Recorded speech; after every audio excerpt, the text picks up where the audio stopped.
사도행전 13장 13절에서 23절까지, 사도행전 13장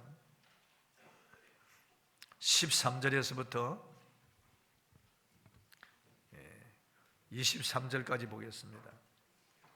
제가 봉독하겠습니다.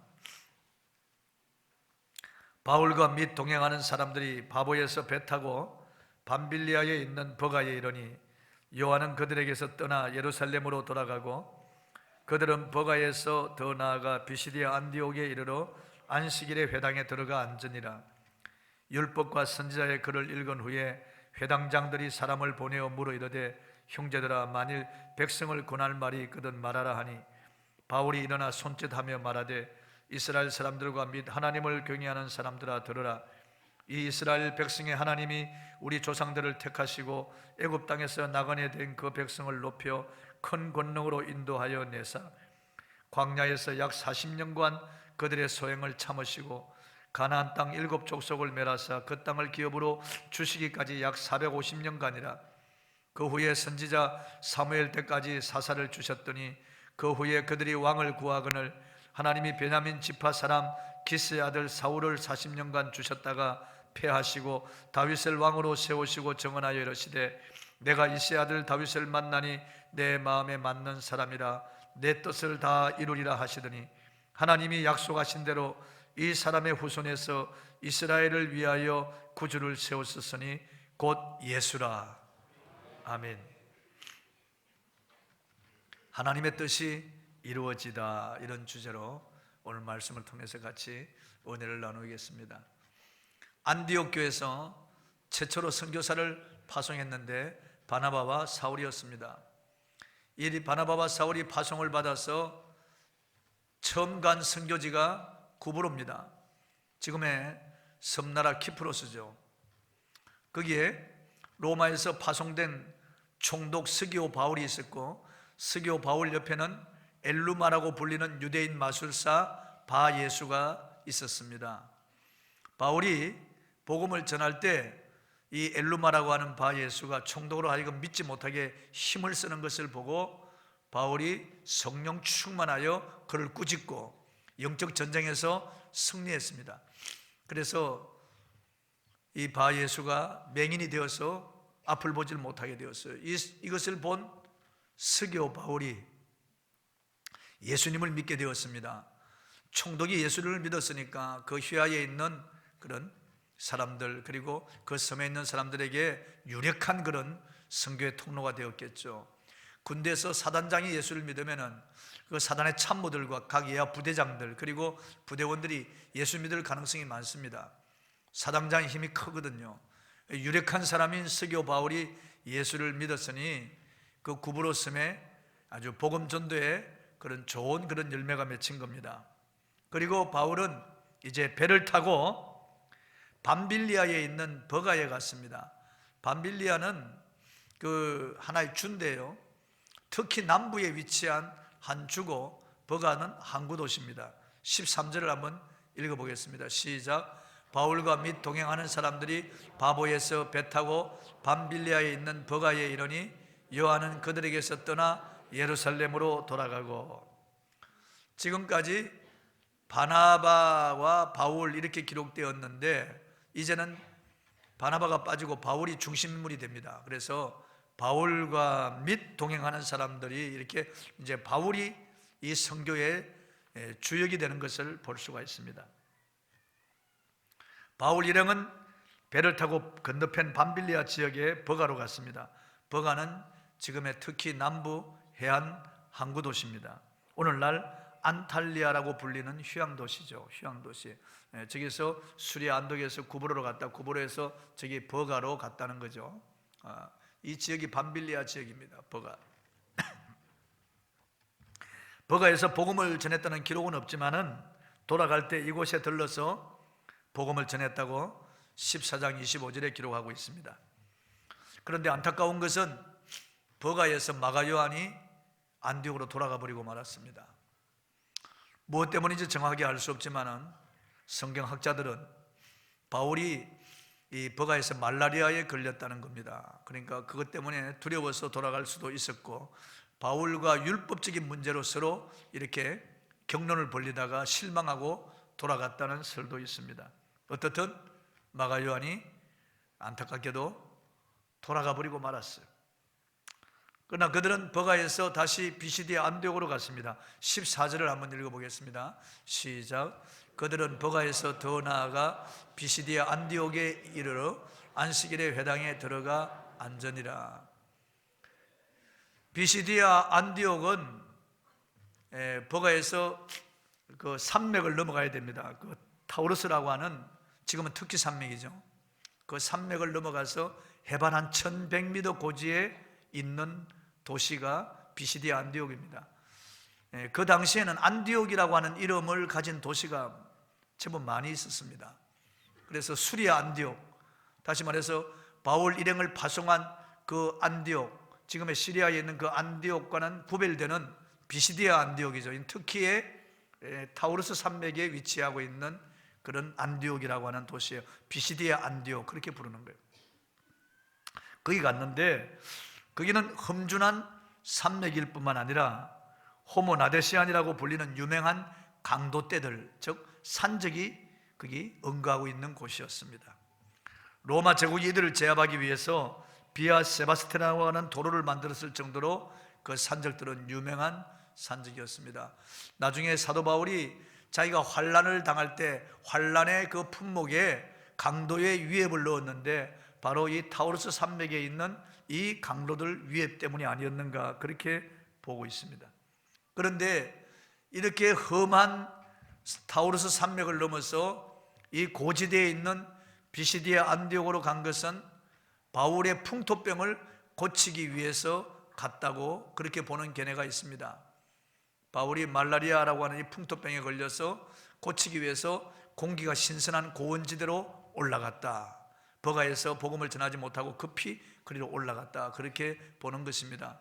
우리도 지금 지리산에 가면은 우리 선교사들이 휴양하던 휴양소가 있습니다. 왜 그러냐면은 외국에서 온 선교사들이 한국 풍토병을 견디지 못하고 부인이 죽고 자녀들이 죽으니까요. 그러니까 풍토병에 걸렸을 때 치료하기 위해서 휴양지로, 지리산에 그 선교사 휴양지로 갔다고 그렇게 말하는 겁니다. 그러니까 바울도 그래서 비시디아 안디옥으로 갔다 그 말이에요. 그래서 비시디아 안디옥에 가서 안식일 회당에서, 유대인들이 모이는 그 회당에서 복음을 전했습니다. 15절을 한번 읽어보겠습니다. 시작. 율법과 선지자의 글을 읽은 후에 회당장들이 사람을 보내어 물으려되 형제들아, 만일 백성을 권할 말이 있거든 말하라 하니. 본국에서 온 사람들이 있으면은 본국의 소식을 듣기 위해서, 혹은 율법에 대해서 새로운 그런 학설을 듣기 위해서 그 사람들을 회중 앞에 세워서 발언할 수 있는 기회를 줍니다. 그때 바울이 나가서 구약 성경을 들어서 이제 그들에게 복음을 전하는 겁니다. 16절을 한번 읽어보겠습니다. 시작. 바울이 일어나 손짓하며 말하되 이스라엘 사람들과 및 하나님을 경외하는 사람들아 들으라. 바울이 손짓을 하는 것은 사람들의 시선을 끌기 위해서죠. 그들의 마음을 모으기 위해서 이스라엘 사람들과 및 하나님을 경외하는 사람들아, 이스라엘 사람들뿐만 아니라 이방인 중에서 개종한 사람들, 그들에게 손짓하면서 자기에게 시선을 이렇게 집중하도록 합니다. 그리고 그들의 마음을 이제 끌어서 드디어 복음을 전하는 것입니다. 그 복음 전하는데 구약에 있는 말씀을 통해 가지고 이제 복음을 전하는 겁니다. 17절에서 20절 좀 길지만은 읽어보겠습니다. 시작. 이스라엘 백성의 하나님이 우리 조상들을 택하시고 애굽 땅에서 나그네 된 그 백성을 높여 큰 권능으로 인도하여 내사 광야에서 약 40년간 그들의 소행을 참으시고 가나안 땅 7족속을 멸하사 그 땅을 기업으로 주시기까지 약 450년간이라. 그 후에 선지자 사무엘 때까지 사사를 주셨더니. 바울이 구약을 가지고 복음을 전개하는데 이것은 스데반의 설교나 베드로의 설교나 다를 바가 없어요. 왜냐하면 구약에 메시아가 약속되어 있으니까. 그래서 그 구약을 들어서 지금 설교하는 겁니다.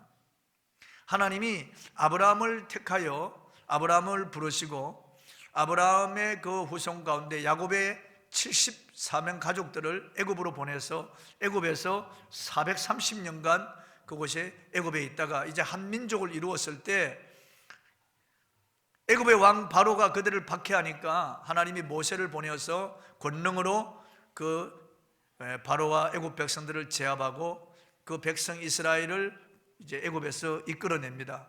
그래서 광야 40년간 훈련을 거쳐서 이제 가나안 7족속을 멸하고 가나안 땅에 들어가서 그 가나안 땅에 살게 하는데 사사시대 하나님이 사사시대 400년간을 또 거치게 하십니다.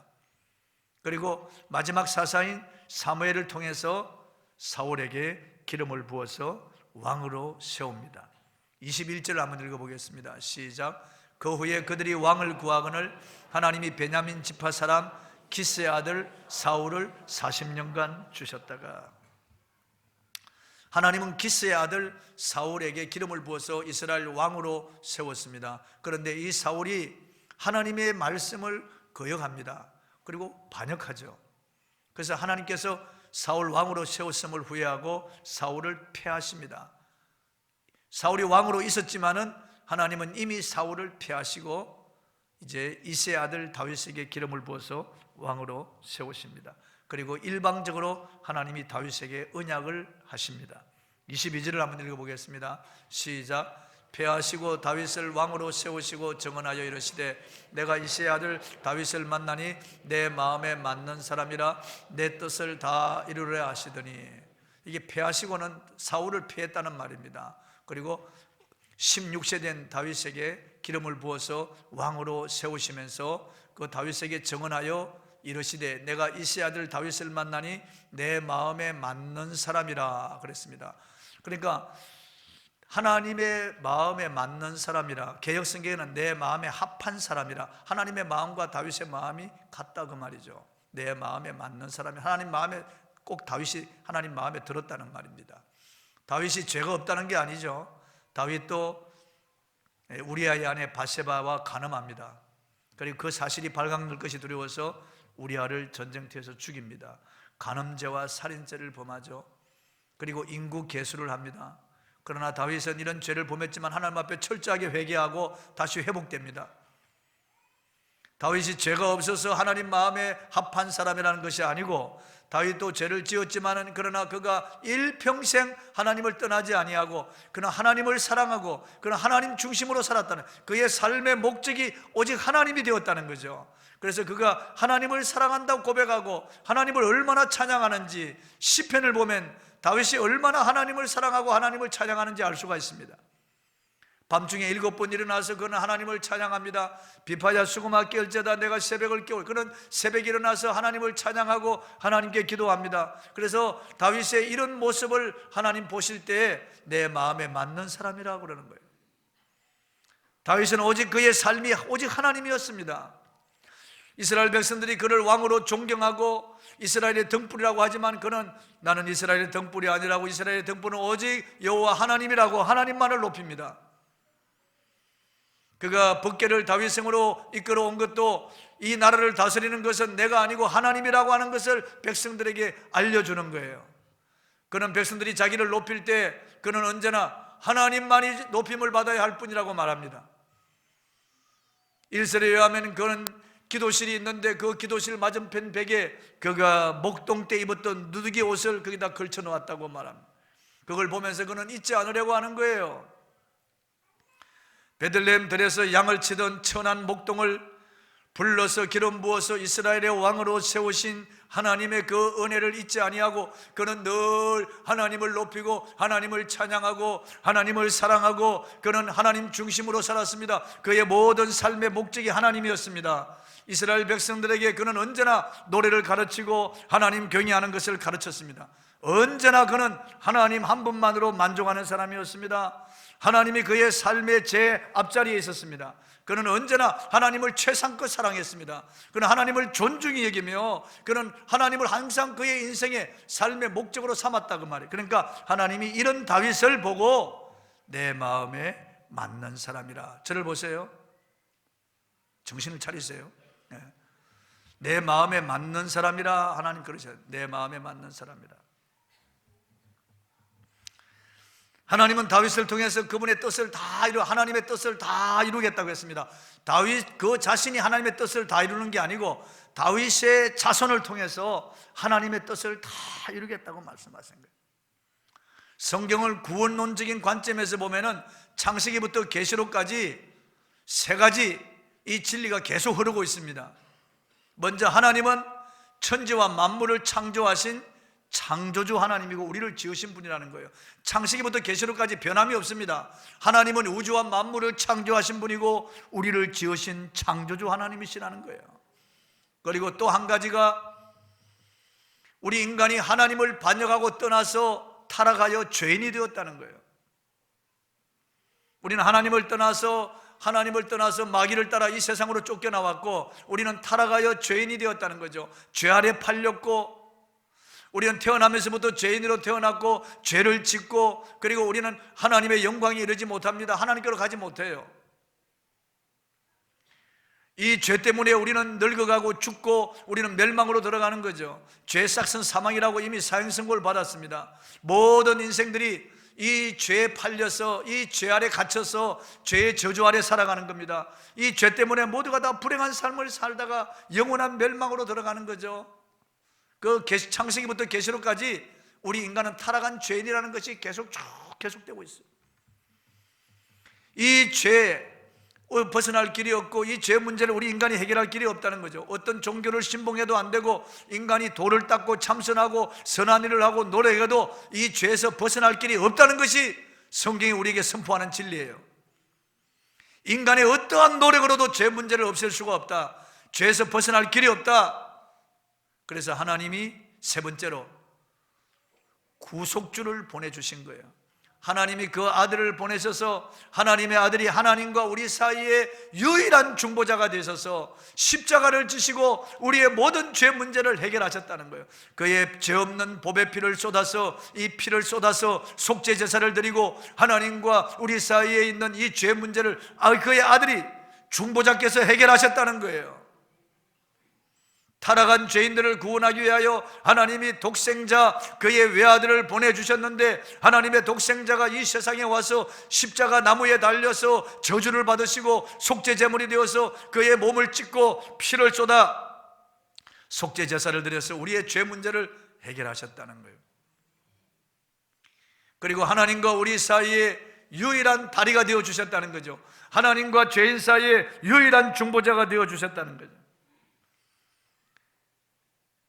이 유일한 하나님이 보내신 유일한 구주 중보자이신 예수 그리스도를 믿으면은 죄사함을 받고 영생을 얻고 하나님의 자녀되는 권세를 받고 영원한 천국에 들어가 부활을 입는다는 겁니다. 할렐루야.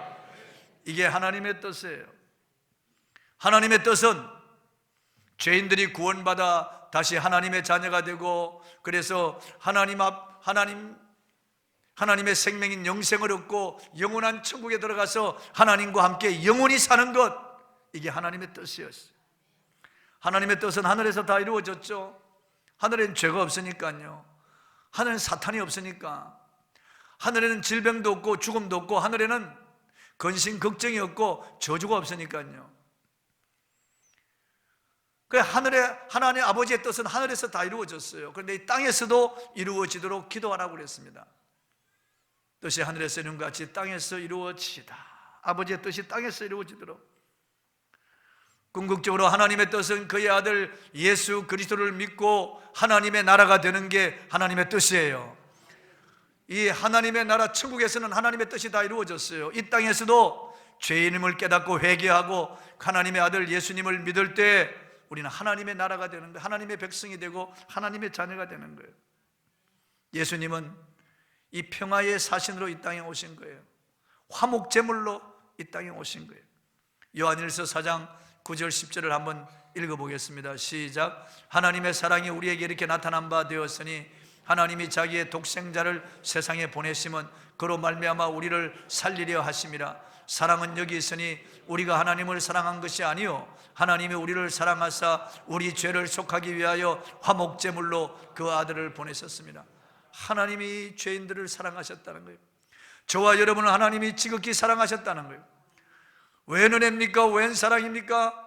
죄 많고 허물 많은 나를 하나님이 사랑하셨다는 거예요. 그래서 하나님이 나를 살리기 위하여 그의 아들을 이 세상에 보내주셨다는 거예요. 그의 아들은 나를 위하여 십자가에서 달려 화목제물이 되어서 죽으시고 피 흘려 우리 죄를 속죄하셨다는 거예요. 그래서 하나님과 우리 사이에 막힌 담을 허무시고 하나님과 우리를 하나로 만들어 주셨어요. 너와 나를 하나로 만들어 주신 거예요. 십자가가 바로 오늘은 종려주일인데 예수님께서 어린 나귀를 타시고 예루살렘 성으로 입성하신 날이 바로 오늘이에요. 예수님이 어린 나귀를 타고 입성하신 것은 그분이 평화의 왕이신 것을 우리에게 보여주시는 거예요. 스가랴서 예언된 대로 그분은 평화의 왕이세요. 이 땅에 평화를 심기 위해서 오신 분이에요. 하나님과 우리 사이에 죄악에 막힌 담을 허무시고 하나로 만드시기 위해서 오신 분입니다.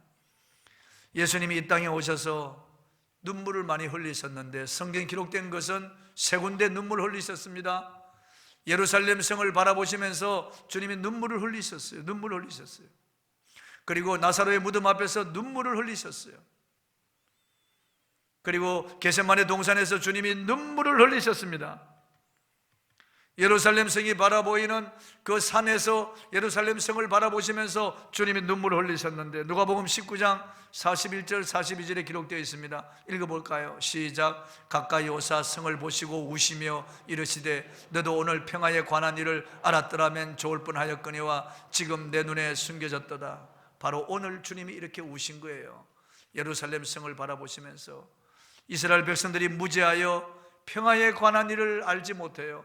하나님이 이렇게 우리와 평화하시려고 우리와 하나가 화목하게 하시려고 그의 아들을 보냈는데 그걸 알지 못하는 거예요. 그래서 눈물을 흘리신 거예요.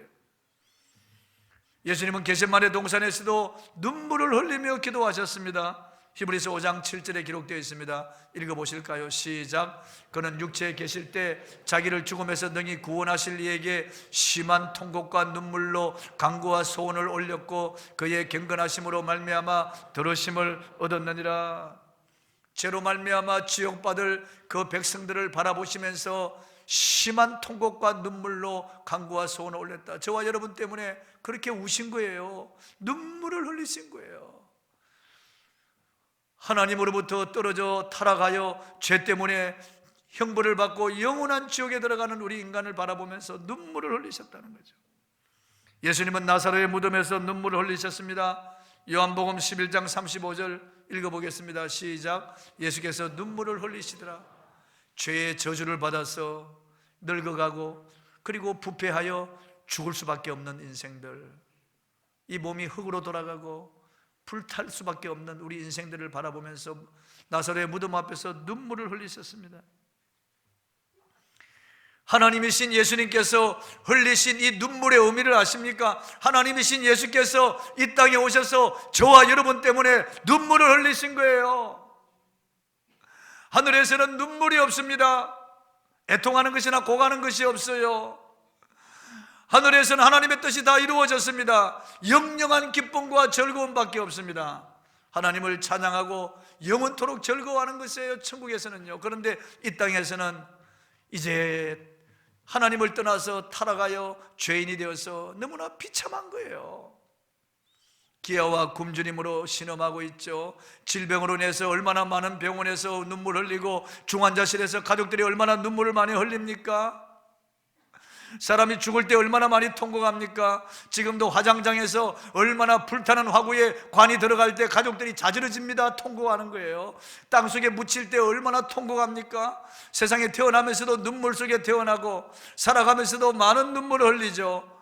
살아가면서 눈물 흘릴 뿐만 아니라 죽을 때도 통곡 속에 죽는 게 우리 인생입니다. 이렇게 이 땅에는 비탄과 한숨과 눈물이 많습니다. 슬픔과 아픔과 고통과 괴로움이 많은 세상입니다. 질병으로 인하여 많은 사람들이 시달립니다. 우리가 실버대학을 하고 있는데 할머니 할아버지들이 거의 이 계단을 오르지를 못하는 거예요.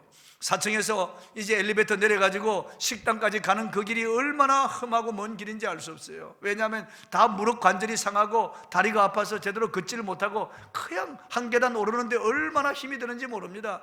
거의 많은 할머니들이 다 그래요. 너무나 비참한 일 아닙니까, 여러분? 아무 소망이 없습니다. 이 땅에서 늙어가는 것도 서러운데 몸마저 병들죠. 그리고 죽음이 바로 눈앞에 왔으니까 퀭한 눈으로 아무 소망 없는 눈빛으로 살아가는 게 우리 인생이에요, 여러분. 젊음도 순식간에 지나가는 것입니다. 젊을 때라고 행복합니까? 아니에요. 딴딴따단 웨딩 마치가 울릴 때 어떤 자매가 뒤에서 그러더라고. 또 속았네, 또 속았네 그런다고 그러는데, 참으로 기가 막힐 일 아닙니까 여러분? 잠시 잠깐이죠. 인생은 꽃이 피었다가 시들듯이 우리 인생도 금방 떨어져 버리고 마는 게, 자, 이런 인생들을 바라보면서 예수님이 눈물을 흘리셨습니다. 눈물을 마시셨습니다. 눈물을 흘리셨다고요. 자기 땅에 오며 자기 백성이 알지 못하고 영접하지 않습니다. 여전히 인생들은 눈앞에 있는 이익만 바라보고 살아가는 거죠. 육체의 욕심을 따라 살고, 돈을 따라 살고, 죄를 짓고 살고, 마귀를 따라 살아가는 우리 인생을 보시면서 주님은 눈물을 흘리셨다. 눈물을 흘리셨다. 인간 고통, 괴로움은 끝이 없습니다 여러분. 수많은 사람들이 한숨과 눈물과 고통과 아픔과 괴로움 속에 살아가는 거예요. 며칠 전 뉴스를 보니까 임대아파트 노인들이 끊임없이 투신 자살한다고 보도하는 걸 보았습니다. SH 임대아파트에서 3년간 125명이 자살했고, 어느 영구 임대아파트에는 100일간 6명이 투신 자살했다고 하는 보도를 들었습니다. 이런 모습은 결코 창조주의 뜻이 아닙니다. 이렇게 인간이 비참하게 살아가다가 늙어서 죽고 죽은 다음에도 지옥에 들어가는 것은 이게 하나님의 뜻이 아닙니다.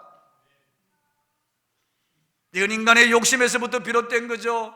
인간의 죄 때문에 이렇게 된 거죠. 하나님을 떠나 마귀를 따라간 그 때문에 이렇게 된 거예요. 그래서 하나님은 이것을 회복시키기를 원하셨어요. 다시 인간을 죄에서 구원하시기를 원하셨습니다. 심판과 멸망에서 인간을 구원하시기를 원하셨습니다. 그래서 하나님이 약속하신 거예요.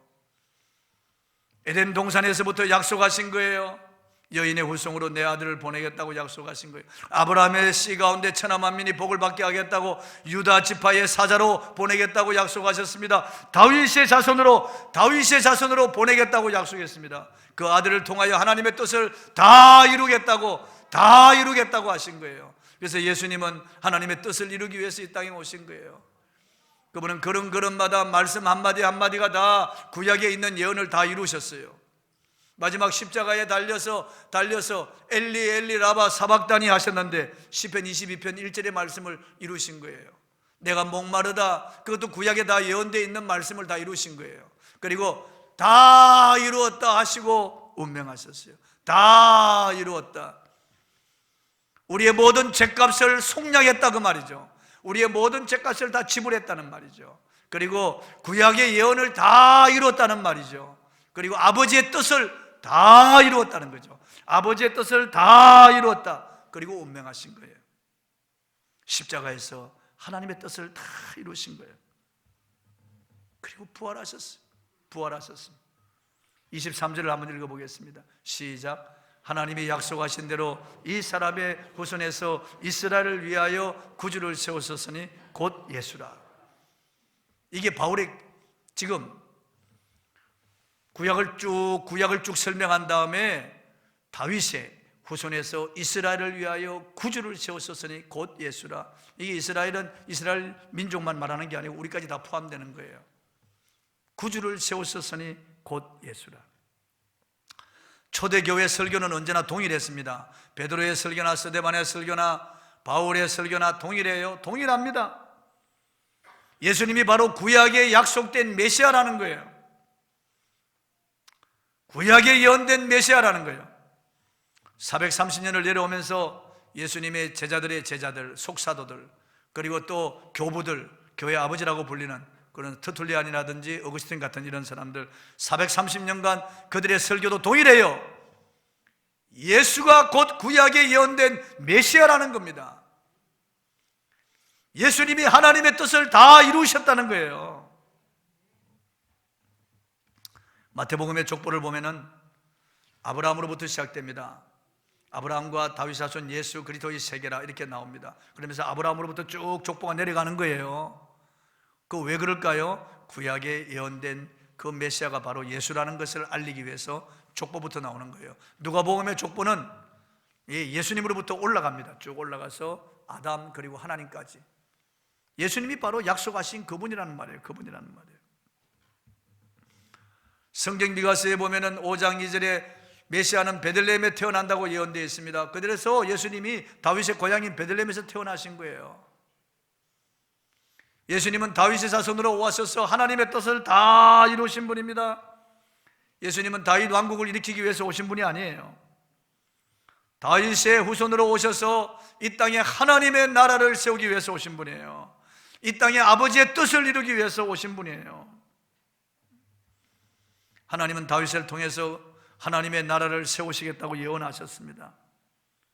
그 후손 곧 예수를 통해서 이 땅에 하나님의 나라, 유다의 열왕들이 아니고 하나님의 나라가 이 땅에 세워진 거예요. 로마서 1장 2절 4절을 한번 읽어보겠습니다. 로마서 1장 2절 4절 시작. 이 복음은 하나님이 선자들을 통하여 그의 아들에 관하여 성경에 미리 약속하신 것이라. 그의 아들에 관하여 말하면 육신으로는 다윗의 혈통에서 나셨고 성결의 영으로는 죽은 자들 가운데서 부활하사 능력으로 하나님의 아들로 선포되셨으니 곧 우리 주 예수 그리스도시니라. 성경은 구약과 신약으로 되어 있잖아요. 구약과 신약으로 되어 있잖아요. 구약은 오실 메시아에 대한 약속이에요. 하나님이 메시아를 보내주신다는 거예요. 하나님이 하나님의 뜻을 이루기 위하여 그의 아들을 보내주신다는 약속이 선지자들을 통하여 구약에 다 예언되죠. 창세기부터 말라기까지 하나님의 아들이 오신다는 걸 여러 모양으로 여러 형태로 하나님의 선지자들의 그 글을 통해서 그의 아들을 보내주신다는 거예요. 메시아를 보내주신다는 거예요. 그래서 선지자들이 예언한 그의 아들 육신으로는 다윗의 혈통에서 나셨어요. 다윗의 자손으로 온다고 했으니까 다윗의 혈통 나셨어요. 그리고 성결의 영으로 죽은 자들 가운데서 부활하여 능력으로 하나님으로 선포되셨습니다.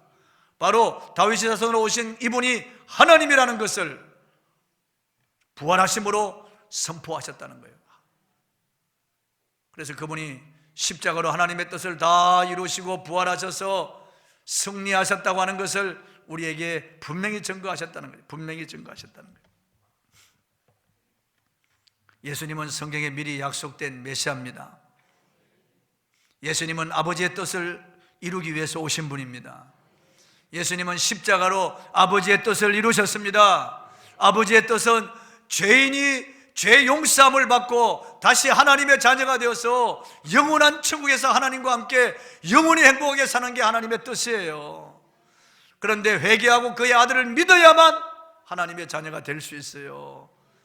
인간이 힘쓰고 애쓰고 울어도 안 되고 인간이 노력해도 안 돼요. 어떤 종교를 통해서도 안 되고 인간이 돌을 닦아도 안 되고 선한 일을 해도 안 되고 아무리 마음을 착하게 먹어도 안 돼요. 인간의 어떤 방법으로도 죄를 없앨 수 없고 죄를 씻을 길이 없습니다. 오직 십자가에 흘린 예수의 피만이 우리의 모든 죄를 씻기는 능력인 것을 믿으시기 바랍니다. 그래서 피 흘림이 없은 적 죄사함이 없다고 말씀하신 거예요. 그래서 구약에 계속해서 어린 양의 그 피가 쏟아진 거예요. 유월절 어린 양의 피, 성막에서 흘린 어린 양의 피, 그리고 성전에서 흘린 수많은 어린 양의 피, 성경은 계속해서 어린 양의 피를 말하고 있는 거예요. 세례 요한이 구약의 마지막 선지자로서 예수님을 가리키는 거예요. 보라, 세상 죄를 지고 가는 하나님의 어린 양이로다. 하나님의 어린 양이로다. 그래서 십자가에서 우리의 죄를 다 용서하신 거예요. 우리의 죄를 그의 피로 다 씻어버리신 거예요. 그리고 부활하사 그 사실을 확정해서 보여주신 거예요. 예수님이 우리의 십자가로 우리의 모든 죄를 다 용서했다는 것을 증명하신 거예요. 예수님이 하나님이신 것, 그분이 메시아인 것을 그분이 부활하심으로 다 증거하신 거예요. 그러므로 우리도 만나는 사람들에게 바울이 설교한 것처럼 예수는 그리스도라고, 예수는 주라고 증언해야 되겠습니다. 예수 외에는 소망이 없다고 증언해야 되겠습니다. 세상 무슨 소망이 있나 여러분요? 대통령이 되면 무슨 소망이 있습니까? 다 죽어서 지옥에 들어갈 인생들인데 무슨 소망이 있습니까 여러분? 이 땅에서 아니 장관이 되고 차관이 되고 판검사가 되고 학박사가 되고 이 땅에서 아무리 이름을 높이고 이 땅에서 아무리 떵떵거리며 살아도 죽어서 지옥에 들어갈 인생에 무슨 소망이 있습니까 여러분? 아무 소망이 없어요 여러분. 이 세상에 무슨 소망이 있습니까 여러분? 할머니 할아버지들에게 소망이 있나요? 장년들에게 젊은이들에게 무슨 소망이 있나요? 부자들에게 소망이 있습니까? 가난한 사람들에게 소망이 있습니까? 배운 자, 유식자에게 소망이 있습니까? 이 세상에 무슨 소망이 있나요? 아무 소망이 없습니다 여러분. 과학이 발달하면 발달할수록 정신적으로는 더 피폐해집니다. 더 복잡해지고 더 정신병 환자가 더 늘어납니다, 여러분. 세상이 물질적으로 더 풍성해질수록 사람의 심령은 더 허해지는 거예요. 마음은 더 허해지는 거예요. 더 허무와 무의미에 시달리는 거예요. 그래서 우울증 환자가 더 많고 자살하는 사람들이 더 많은 겁니다. 예수 외에는 소망이 없습니다. 예수는 만물의 창조주십니다. 인류의 구세주입니다. 그는 하늘과 땅과 만유의 주인이십니다. 그는 모든 인생과 당신의 주인입니다. 그는 우주와 인류 역사의 주관자입니다. 그는 성경 66권의 주인공입니다. 그는 알파와 오메가 되시며 심판주가 되십니다. 그는 전능하신 하나님이십니다. 예수 그리스도, 우리가 이분을 전해야 됩니다. 바울 비시디아 안디옥 회당에서 담대하게 예수를 전하는 거예요. 구약에서부터 쭉 시작해서 다윗의 자손, 다윗을 통해서 하나님의 뜻을 다 이룬다고 하셨는데 하나님의 뜻을 이루기 위해서 오신 다윗의 자손 예수 그리스도를 증언한 거예요. 우리도 예수 그리스도를 전해야 됩니다. 찬송하고 기도하겠습니다.